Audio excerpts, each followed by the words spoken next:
Addi bolsumu bu köңlek bilen paypaqni kiyivasıla oğlum.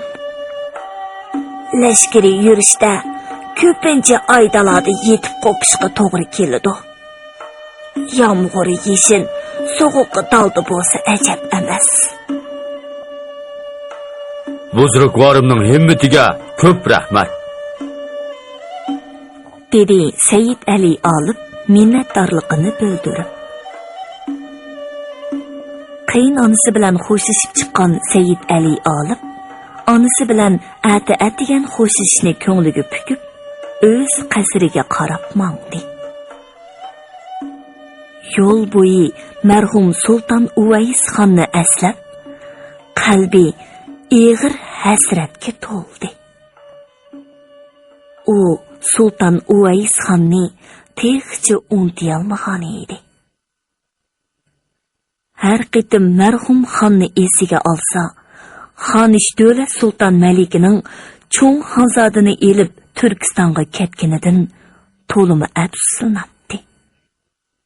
Bu ishlar uchun o'zini ayiblik hisoblaydi. Xuddi kechirgisiz gunoh o'tkazib qo'ygandek xijil bo'ladi. Ikki xonzodini sherik xon qilib taxtda o'ltirg'izmaganiga o'kinadi. O'z jamoatining manfaatini ko'zlab, shaxsiyatchilik, adolatsizlik, nomardlik qilganiga pushaymon yetdi. Marhum Sultan Uvays xondan, Xonish Davlat Sultan Malikidan, Xonzoda Yunus xondan g'oyivona afu so'raydi. U cho'ng xonzoda Yunus xonni Turpanga qaytirib kelish uchun elchi avatganmi bo'ldi. Lekin elchilar quruq qo'l qaytib keldi. Xonish Davlat Sultan Malika elchilarga chiroyli muomala qilibdi. Hech kimni ayblamabdi, dodlamabdi. Qiynansiga Seyit Ali olibga, u Sultan Malikiga salom yo'llabdi. Qaytib kelgan elchilardan bu gaplarni anglagan Seyit Ali olibning yuragi o'tdi kuygandek o'rtandi. Nomusdan o'zini qo'yg'ili yer topolmay qoldi. Ko'ngillarni yerim qilmisizlar. O'zlarini zinhor ayblamisizlar. Deb tasalli berganida qiynonisi Sultan Xotun Seyit Ali olibga. Men o'l cho'ng navramga, kichik navramga o'xshashla mehrim bilan boqaman. O'g'limning nasli pushti etib ichimdan kuyman. Lekin nachora. Bir qozonda ikki kallani qaynatqili bo'lgan bilan bir taxtda ikki podshohni o'ltirg'izg'ili bo'lmas. Sherik podshohlik saltanatni xarob qilur. Zinhor ro'naq topqizmas.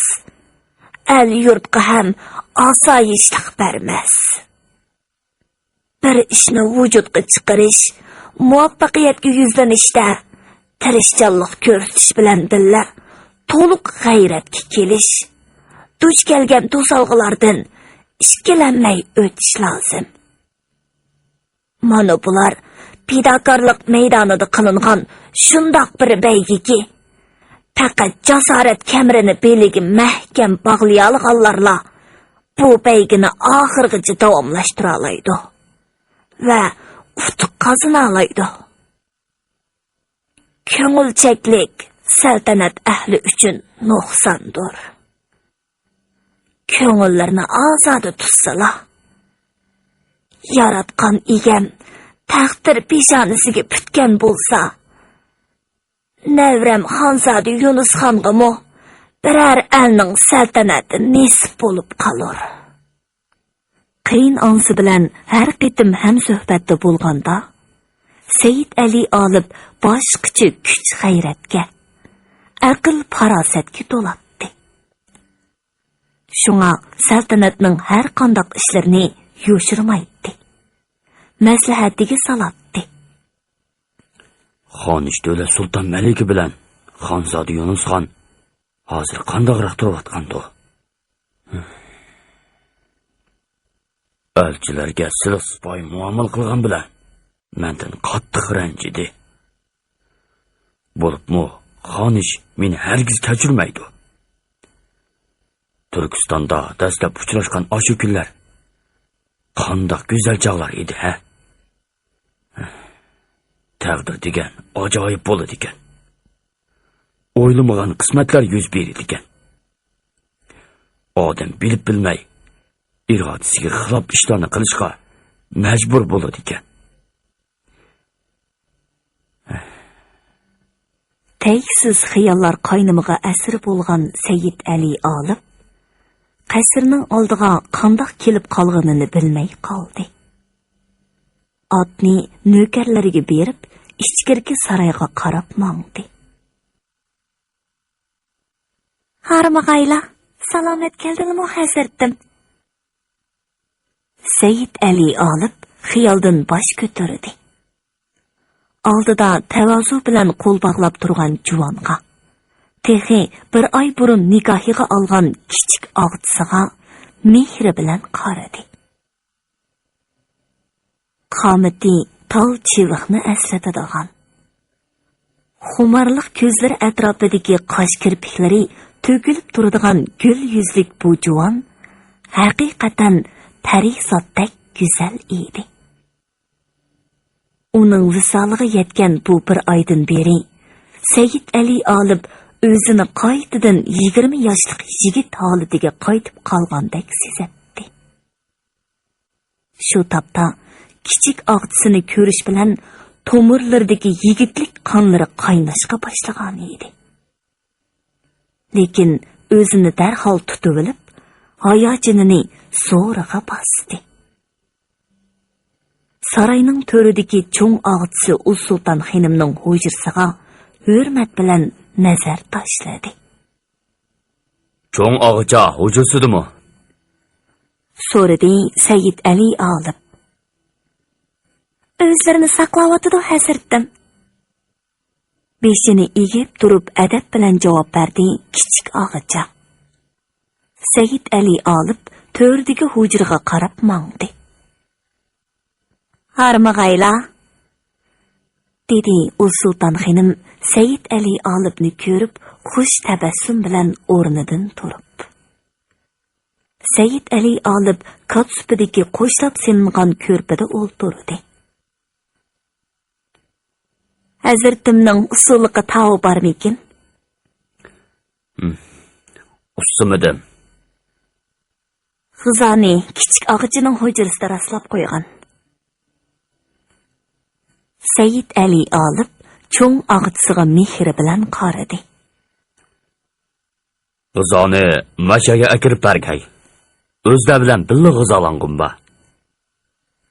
Malika Uz Sulton xonim qiyniq surma surgan chiroyli bodom qopiqini bilinar-bilinmas so'zdi. Kichik og'cha ko'ngillarni ranjitib qo'ymagandi hazratim. Yo'qay. Uningdan ko'ngillar sovib qoldimi ya? Sayyid Ali olib nima deb javob berishini bilolmay o'ng'aysizlandi. Rost gap qilsa, Malika Uz Sulton xonimning ko'ngli ranjitdi. Yolg'on javob berishga tili bormaydi. Sayyid Ali olib gadinini qoshlag'inicha javob berdi. Bugun ko'nglim o'zlarini totib, yolg'on gapni qamlashtira olmagandikin demayli qo'ysila. Kishilar yangi ko'zining suysug'uq deyishidi ekan. Qizib turgan yuraklarni men sagitolmayman. Menga ishonsizlar, oldimidim. Ko'nglim rostilla o'zlarini totib, kichik og'chini nikohlariga olganlarga endi 29 kun bo'ldi. Uning bilan to'liq 40 kunni o'tkazmay, mening hujramga chiqib olsalar, qasrdagilarning oldida sat turmasmi? Kichik og'chi qandoq yuzini ko'tarib yuradi? Yoki cho'ng og'chi chidamaslik qilib, hazratimni o'zining hujrasiga akirib olibdi degan fitnaga qolsin demdilar meni. Qopsila, hozirla chiqib ketsalar. Malika Sulton xonim nazliq kulgunicha Said Ali Olibning tüygi tapınidek yo'g'on alqanlardan tutib tortdi. Biroq Said Ali Olib chaqqonlik bilan Sulton xonimni quchqida o'ltirg'izib oldi. Meni qo'g'limisizlar? Dedi Said Ali Olib uni bag'riga besib turib. O'zlagi deydigan gapim bor. Ams chaqqon deysizlar. Dedi Sulton Malika erining quchqidan chiqib ketishga yo'l qo'nib. O'g'irlikka Qashqarga lashkar tortilgan bo'ldim. Sulton Malika tipirlashdan to'xtab, erining chiroyiga lappida qaradi. Rostmi? Rost. Jumadan yenib yo'lga chiqamiz. Qashqarga o'zlarini hamroh qilib borg'im bor. Malika Sulton xonim Said Ali Olibning ko'ziga cheksiz bir mehr bilan qaradi. Shu topda bir oydan beri rashk azobida o'rtangan yuragi tatliq bir hayajondan duppirlayotdi. Chin yuragidan suygan bu kishining o'zini yelimi yaxshi ko'radiganligini his qilgan vujudi baxtiyorlikqa to'lgan edi. U bir necha daqiqa o'ylanib olgandan keyin javob berdi. Mushunchalik tartishqanlarga rahmat hazratim. Mening hozir safar azobiga chidag'uchilikim yo'q. Uning ustiga yo'lda o'zlariga jafo silib qo'yaman. Eng yaxshisi kichik og'jini hamroh qilib olsalar. U yosh bo'lgandikin jafoga chidaydi. Malika Sulton xonimning Said Ali Olibdan bir daqiqami ayrilg'usi. Jahonning u chetiga borsimi hamroh bo'lib billa borg'usi bor edi. Ammo ichki tuyg'usini yoshirib, irodasiga xilof holda javob beryotdi. Har qanday jafolarni ko'tarishga roziman Malika. Dedi Said Ali Olib hayajonlangan holda. Shu mushkul safarda o'zlarining hamroh bo'lishlarini to'limi orzu qilatdim. Uning ustiga birar yilgacha ko'risholmasligimiz mumkin. O'zlaridan bir yil emas, bir kun ayrilib yashashqimi toqatim yo'qdir. Said Ali Olib ayolining gap qilmay turganini ko'rib, yana eg'iz ochdi. Faqat bo'lmasa, kichik og'ichinimi billa ilib olayli. Xizmatlarini qiladiganmi odam lozimga tayinliq. Said Ali Olib bu gaplarni chin yuragidan chiqarib da'vatdi. Hayajonlangan Sulton Malikaning ko'ziga g'illadi yosh keldi. Shundaqdimi chandirmaslikqa tirishib javob berdi. Meningmi o'zlardan faqat ayrilg'im yo'q hazratim. Ammo kechirsizlar. Bu do'ram rostilla hamroh bo'la olmayman. Uning ustiga kichik og'chi bilan ko'prak billa bo'lsalar, farzandlik bo'lish orzuyimiz tezroq amalga eshib qolsa ajab emas. Said Ali Olib g'ushida qopqini turdi. Men o'zlariga qachon farzand g'alvis qildim Malikam? Maslahatimga solmay, unimi g'inimga qo'ymay, ol kichik og'chini ilib berdilar. Mana endi tezroq bolalik bo'lsalar deb mendan o'zlarini qochirib o'tirdilar. Bilib qo'ysalar Malikam. Bola bo'lmasa mayli, lekin o'zlar bo'lmasa bo'lmaydi.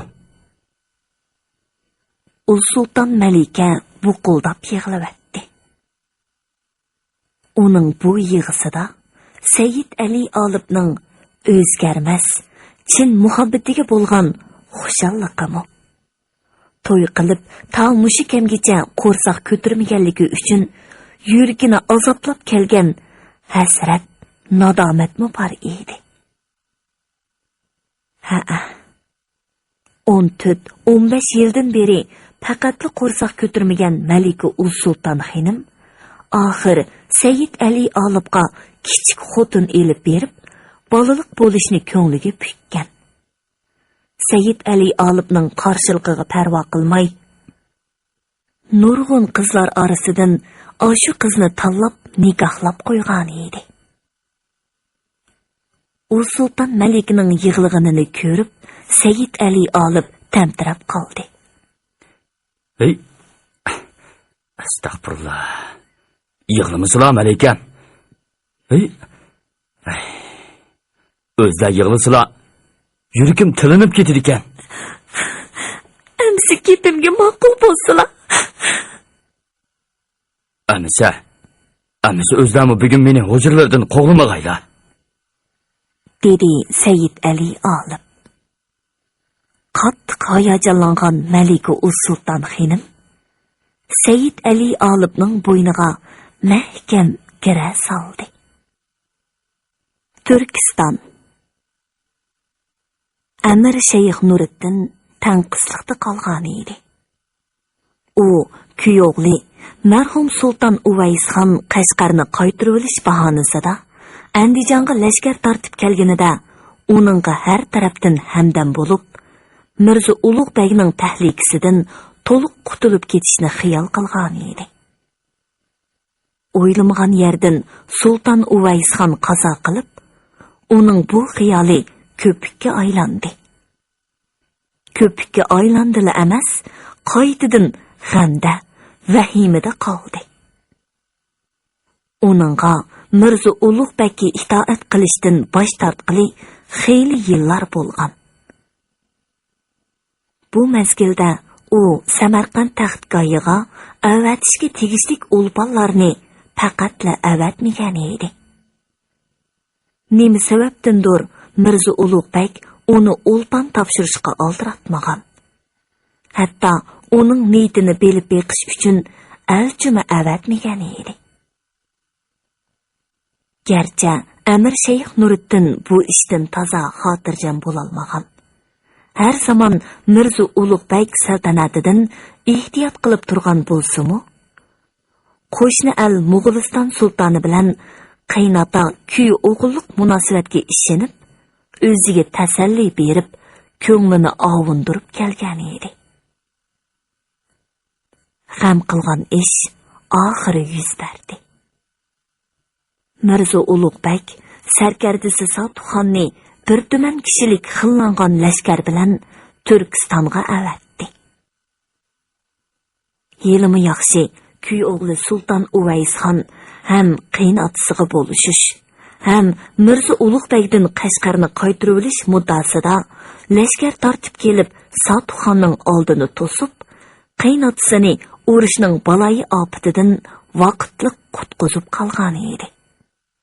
Navoda kuy o'g'li Sulton Uvaysxon Mavara un-Nahir vodisini to'liq istilo qilolmasa-mu, Andijonni tasarrufiga oladigan bo'lsa, Mirzo Ulug' Beg hokimiyatidan keladigan vahimadan to'liq qutulib ketgan bo'ladi. Afsus. Amir Shayx Nuriddinning bu orzusi amalga oshmadi. Amalga oshmadili emas, kuy o'g'lining o'limi yurkidagi vahimini necha hassa oshiribdi. Necha vaqtdan beri Mirzo Ulug' Beg kuy o'g'lim Uvaysxondan ehtiyot qilib, itoatdan chiqqanimni surishti qilmagan bo'lg'iydi. Endi hargiz qarab turmaydi. Sarkardalarni Turkistonga qaytadan lashkar tortishga buyurishi mumkin. Biroq kuy o'g'lim qazo qilgan bilan Navram bor. Navram degan cho'ng xonzoda. Cho'qim ot taxtiga varislik qiladi. Mo'g'uliston saltanatiga sulton bo'ladi. Navoda yaxshi kunning yomoni bo'lib, Mirzo Ulug' Begning sarkarda lashkarlari kelib qolsa, Navram Yunusxon qarab turmaydi.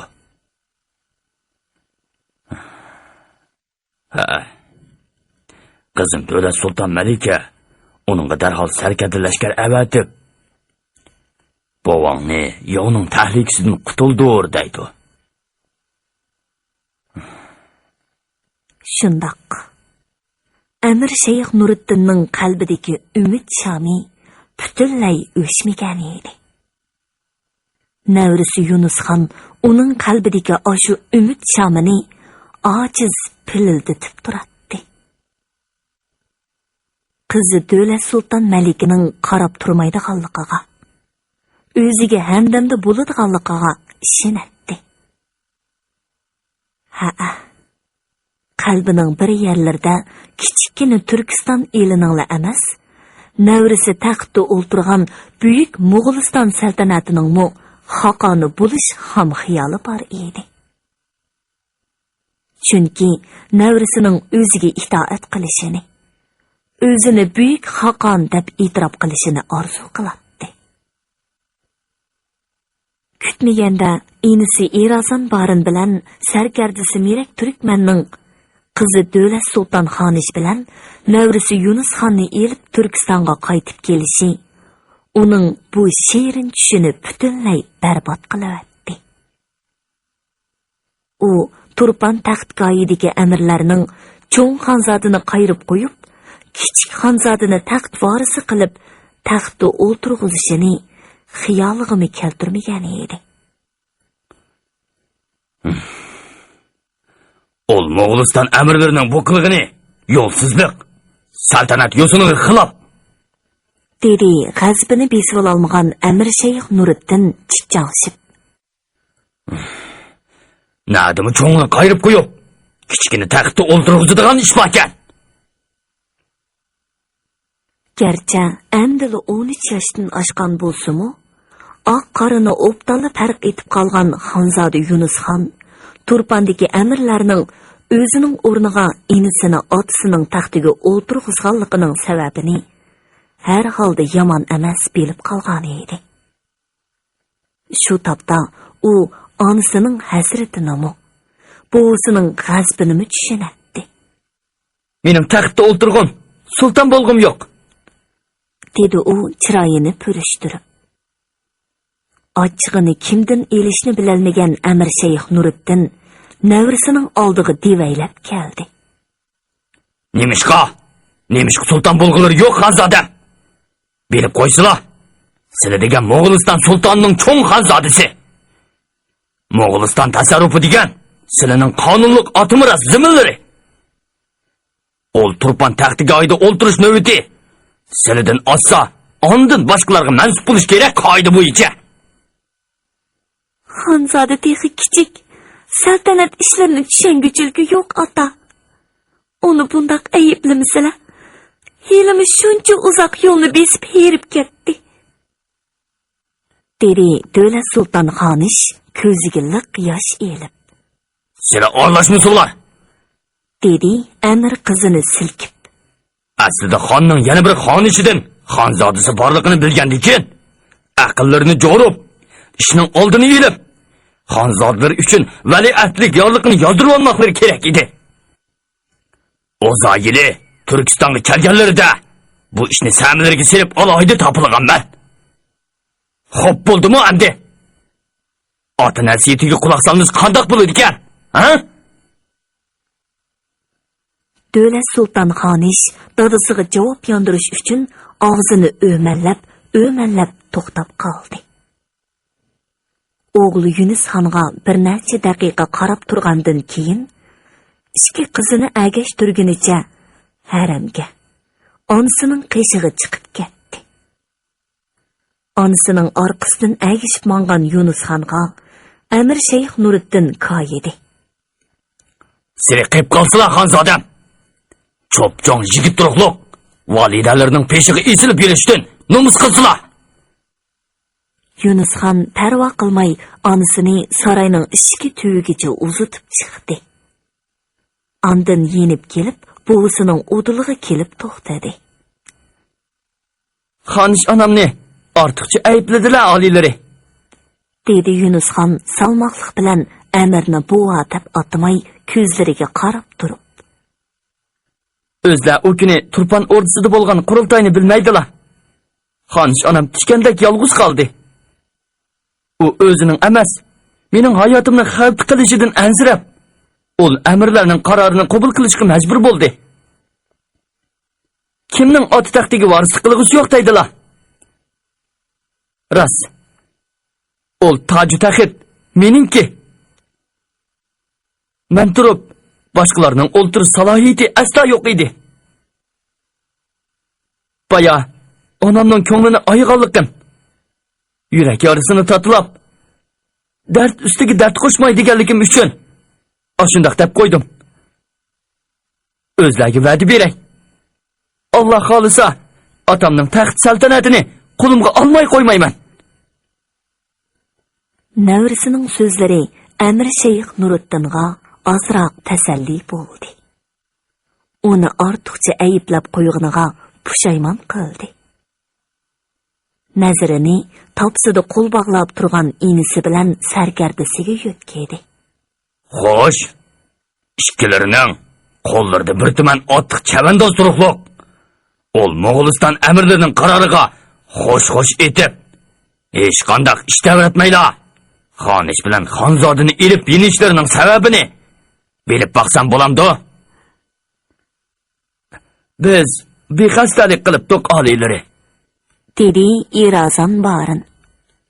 Ol Ulusligi Mir Muhammad Shoh bilan Amir Kabir Said Ali Olibning suiqasdini xiyolimizga keltirmoqdimiz.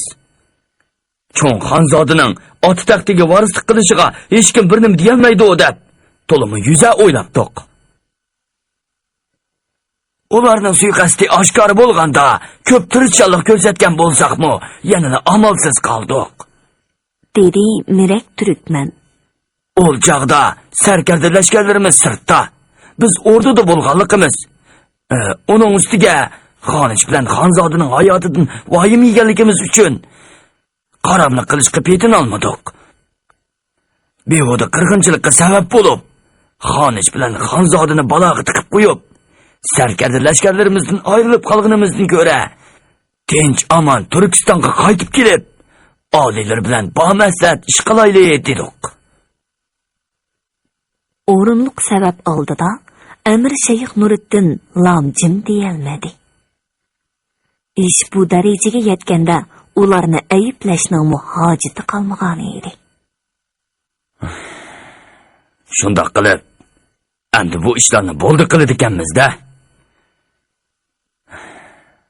dedi Amir Shayx Nuriddin hasratlangan holda. Bilamsizlar, ularning bu qilg'ini bizni ko'zga ilmaganlik, Turkiston saltanatiga qilingan haqorat. Sukut qilsak hargiz bo'lmaydi. Albatta biz sukut qila olmaymiz, dedi Irazon Barin. Barliq Turkiston lashkarlarini ixtiyorimga topshirsa oliylari, Mo'g'ulistonga rasmiy lashkar tortayli. Ol insofsizlardan xonzodining taxtini so'yib olayli.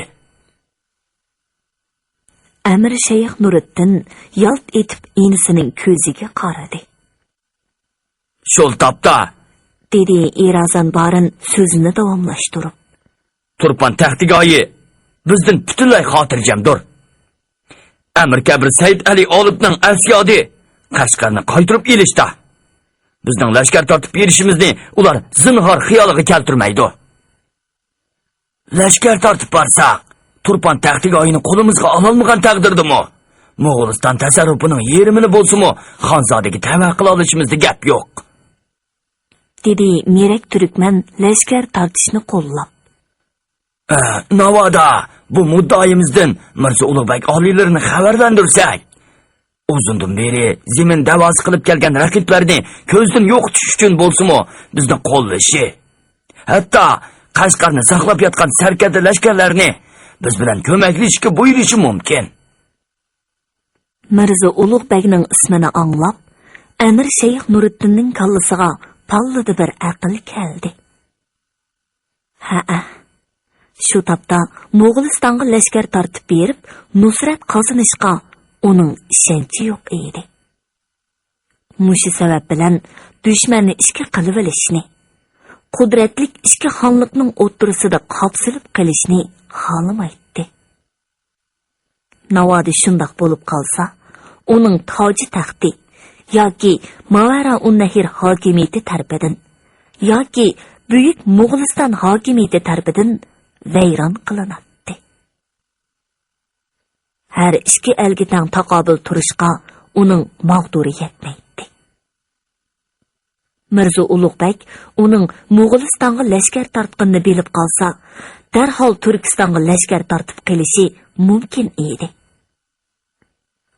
Necha yildan beri itoat qilishdan bosh tortib, o'lpan topshirmaganligi sababli Mirzo Ulug'bek uning uchun eng xatarlik raqib edi. Hozirgi eng atlik chora o'sha kuchlik ikki elning o'ttirisiga so'g'uqchilik selish. Urush o'tini ularga tutashtirib, oradan naf elish edi.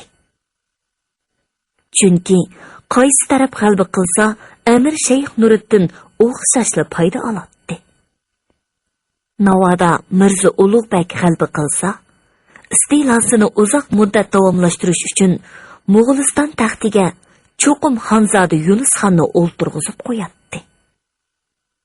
Buning uchun u Mirzo Ulug'bekka tavallik bildirib, vaqti qaralida o'lpan topshirib tursili bo'ladi. Navoda Mo'g'uliston taraf g'alaba qilib qolsa, ulardan navrisiga tasarruf zimin berishni bemalol talab qila oladi. U chaqda Mo'g'ulistonliklarning marhum xonning bu cho'ng xonzodasini hokimiyatsiz qoldirishga yuzi chidamaydi-da, tabiiy holda navrisi Xonzoda Yunus xonga Mavara-un-Nahirning taxtida o'tirish nasib bo'ladi. O'zi bo'lsa faqatla ziyon tortmaydi. Mushularni chaqmoq tezligida xiyolidan o'tkazgan Amir Shayx Nuriddin chanqob holidan ketgan odam bir yejir so'g'uq suvga erishgandek ruhlandi.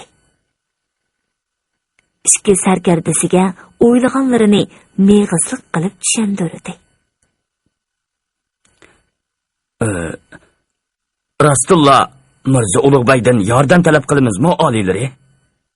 So'radi Irazon barin toza ishonch qila olmay. Albatta, dedi Amir Shayx Nuriddin o'ziga ishongan holda. Ol ikki elning o'ttirsida 10 necha yildan beri Qashqarni talishib, bir necha qitim yog'i bo'ldi. Marhum Jannat makon Sulton Uvaysxon oliylarining o'limi bilan bu adovat texmi kuchaydi. Ta'mimcha Mirzo Ulug'bek Mo'g'ulistonga lashkar tortqusi bo'lsa-mu, biror o'rinliq bahona topolmay turib qolgan bo'lishi mumkin. Xonzoda Yunus xon Samarqandga berib, otasining taxt saltanatini ilib berishni iltimos qilsa, Mirzo Ulug'bek qarab turmasligi mumkin. Uning sizmi, hozir uning Qashqarda 2 tuman lashkari bor. Samarqanddan lashkar yutkimaymi? Bu lashkar yurishning huddisidan chiqa oladi. Bu bahona Mirzo Ulug'bek uchunmi tepilg'usiz fursat. Amir navrisi Yunus xonga qarab so'radi. Qandoq xonzodam? Samarqandga berib, Mirzo Ulug'bekdan yordam so'rashga rag'batlari bormi?